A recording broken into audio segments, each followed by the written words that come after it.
PH ಮಾನಕ ಆಮ್ಲೀಯತೆ ಪ್ರತ್ಯಾಮ್ಲೀಯತೆಯನ್ನು ಅಳೆಯಲು ಒಂದು ಪಿಎಚ್ ಮಾನಕ ಅಥವಾ ಪಿಎಚ್ ಸ್ಕೇಲ್ ಅಂತ ಇರುತ್ತೆ.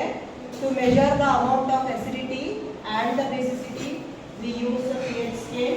This is the pH scale. ಇದು pH scale. ಇದು 0 ಇಂದ 14 ವರೆಗೂ ಇರುತ್ತೆ.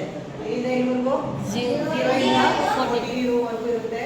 ಅದರ ಮಿಡ್ ಪಾಯಿಂಟ್ 7. ಸೊ ಇಲ್ಲಿ ನೀವು 7 6 5 4 3 2 1 ಈ ತರ ಉಲ್ಟಾ ಬಂದ್ರೆ ಇಲ್ಲಿ ಇರುವಂತಹ ವಸ್ತುಗಳು, ಈಗ ಫಾರ್ ಎಕ್ಸಾಂಪಲ್ ಒಂದು ಯಾವುದೋ ಒಂದು ವಸ್ತು ಇದೆ, ಅದರದ್ದು pH ವ್ಯಾಲ್ಯೂ 4 ಅಂತ ಇಟ್ಕೊಳ್ರಿ.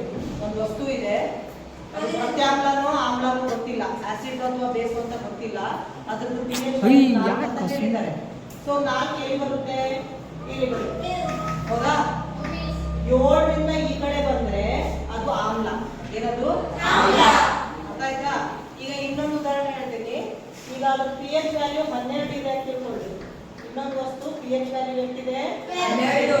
12 ಇದ್ರೆ ಈ ಕಡೆ ನೋಡ್ಕೋಬೇಕು. ಈ ಕಡೆ ನೋಡ್ಕೊಂಡಾಗ 12 ಯಾವ ಕಡೆ ಬರುತ್ತೆ?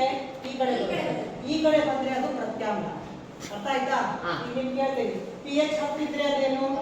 ಆಮ್ಲನೋ ಪ್ರತ್ಯಾಮ್ಲ? ಎಲ್ಲ ಹುಡುಗರು ನೋಡೋಣ. pH 5 ಇದ್ರೆ ಎಷ್ಟು? pH 2 ಇದ್ರೆ ಎಷ್ಟು? pH 9 ಇದ್ರೆ ಎಷ್ಟು? ಪ್ರತ್ಯಾಮ್ಲ. ಅರ್ಥ ಆಯ್ತಾ? ಇಲ್ಲಿ ಪ್ರತ್ಯಾಮ್ಲ ಇರುತ್ತೆ. ಆಮೇಲೆ ಈಗ ಈ ಕಡೆ ಆಮ್ಲೀಯತೆ ಹೆಚ್ಚಾಗುತ್ತದೆ ಅಂದ್ರೆ H+ ಅಯಾನ್ ಹೆಚ್ಚಾಗುತ್ತದೆ. ಈಗ ಆಮ್ಲ ಅಂದ್ರೆ ನಿಮ್ಗೆ ಏನ್ ಹೇಳಿದೀನಿ?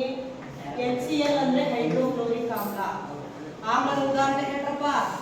Hydrochloric HCl. ಇನ್ನೊಂದು ಉದಾಹರಣೆ H2SO4. ಹೇಳ್ರಿ, H2SO4 ಸಲ್ಫ್ಯೂರಿಕ್ ಆಮ್ಲ. ಎಲ್ಲರೂ ಹೇಳಕ್ ಬರ್ಬೇಕು. ಸೊ ಇದನ್ನ ನೀರಲ್ಲಿ ಹಾಕಿದಾಗ ಯಾವ ಅಯಾನ್ ಬಿಡುಗಡೆ ಆಗುತ್ತೆ? H+ ಅಯಾನ್ ಬಿಡುಗಡೆ ಆಗುತ್ತೆ. ಯಾವುದು? H+ ion. ಇದು H+ ion. So H+ ion ಬಿಡುಗಡೆ ಆದ್ರೆ ಅದೇನದು? ಆಮ್ಲ ಅಥವಾ acid. If there is a release of H+ ion, then it is called as acid. HCl is an acid. H2SO4 sulfuric acid. They produce the H+ ion. So if the acidity increases, H+ ion increases. ಈ ಕಡೆ ನೋಡೋಣ. ಇಲ್ಲಿ ಆಮ್ಲೀಯತೆ ಹೆಚ್ಚು ಅಂದ್ರೆ ಯಾವ ಅಯಾನ್ಗಳು ಹೆಚ್ಚಾಗ್ತವೆ? H+ ion.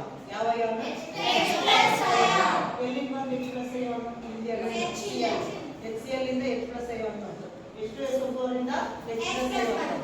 So ಏನು? H+ ion ಜಾಸ್ತಿ ಆದ್ರೆ ಅದು ಆಮ್ಲೀಯತೆ.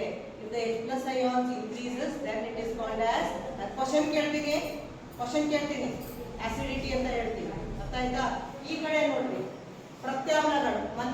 ಮೊನ್ನೆಯಿಂದ ಎಕ್ಸಾಂಪಲ್ ಹೇಳ್ತಾ ಇದ್ದೀನಿ ನಿಮಗೆ. NaOH. ಹೌದಾ? NaOH. Na ಅಂದ್ರೆ ಏನು? ಸೋಡಿಯಂ. OH ಅಂದ್ರೆ ಹೈಡ್ರಾಕ್ಸೈಡ್. Sodium hydroxide. ಅದೇ ತರ ಇನ್ನೊಂದು ಉದಾಹರಣೆ MgOH. ಹೌದಾ? OH ಅಂದ್ರೆ ಹೈಡ್ರಾಕ್ಸೈಡ್. ಇದನ್ನ ನಾವು ಬೇಸ್ ಅಥವಾ ಪ್ರತ್ಯಾಮ್ಲ ಅಂತ ಹೇಳ್ತೀವಿ. ಏನಂತೀವಿ? ಬೇಸ್ ಅಥವಾ ಪ್ರತ್ಯಾಮ್ಲ. ಇದನ್ನ ನೀರಲ್ಲಿ ಹಾಕಿದಾಗ OH ಮೈನಸ್ ಅಯಾನ್ ಪ್ರೊಡ್ಯೂಸ್ ಆಗ್ತವೆ. ಯಾವ ಅಯಾನ್? OH minus ion. ಯಾವ ಅಯಾನ್? OH minus ion. ಇಲ್ಲಿ ಯಾವ ಅಯಾನ್ ಪ್ರೊಡ್ಯೂಸ್ ಆಗಿದೆ? H+ ಅಯಾನ್ ಪ್ರೊಡ್ಯೂಸ್ ಆಗಿತ್ತು ಇಲ್ಲಿ. ಹೌದಾ? H+ ಅಯಾನ್ ಪ್ರೊಡ್ಯೂಸ್ ಆದ್ರೆ ಅದು ಆಸಿಡ್ ಅಥವಾ ಆಮ್ಲ. ಏನದು? ಆಸಿಡ್ ಅಥವಾ ಆಮ್ಲ. OH ಮೈನಸ್ ಅಯಾನ್ ಪ್ರೊಡ್ಯೂಸ್ ಆದ್ರೆ ಅದು ಬೇಸ್ ಅಥವಾ ಪ್ರತ್ಯಾಮ್ಲ. ಈಗ ಇನ್ನೊಂದು ಹೇಳ್ತೀನಿ. ಇದು ಒಂದರದ್ದು ವ್ಯಾಲ್ಯೂ A ವ್ಯಾಲ್ಯೂ pH 5 ಇದೆ, B ವ್ಯಾಲ್ಯೂ 1 ಇದೆ. ಎರಡು ಏನು? ಆಮ್ಲನೋ ಪ್ರತ್ಯಾಮ್ಲ? ಈ ಕಡೆ ಬರೋದೇನು? ಆಮ್ಲ. ಯಾವುದು ಹೆಚ್ಚು ಆಮ್ಲ? ಎರಡು acid. 5 pH acid, 1 pH acid. ಎರಡು ಯಾವುದು ಸ್ಟ್ರಾಂಗರ್ ಆಸಿಡ್? A ಅಲ್ಲ. ಇಲ್ಲಿ ಕಡಿಮೆ ವ್ಯಾಲ್ಯೂ ಇರುತ್ತಲ್ಲ ಅದು ಸ್ಟ್ರಾಂಗರ್ ಆಸಿಡ್.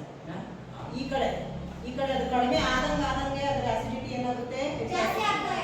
ಕಡಿಮೆ ಆದಂಗೆ ಅದರ ಆಮ್ಲೀಯತೆ ಏನಾಗುತ್ತೆ? ಈಗ ನೋಡ್ರಿ, 5 ಮತ್ತು 1. ಇದರಲ್ಲಿ pH 5, pH 1. ಇದು ಸ್ಟ್ರಾಂಗ್ ಆಸಿಡ್. ಅರ್ಥ ಆಯ್ತಾ? ಈ ಕಡೆ ತುಂಬಾ ಇಲ್ಲಿ ಒಂದು C ಮತ್ತೆ D.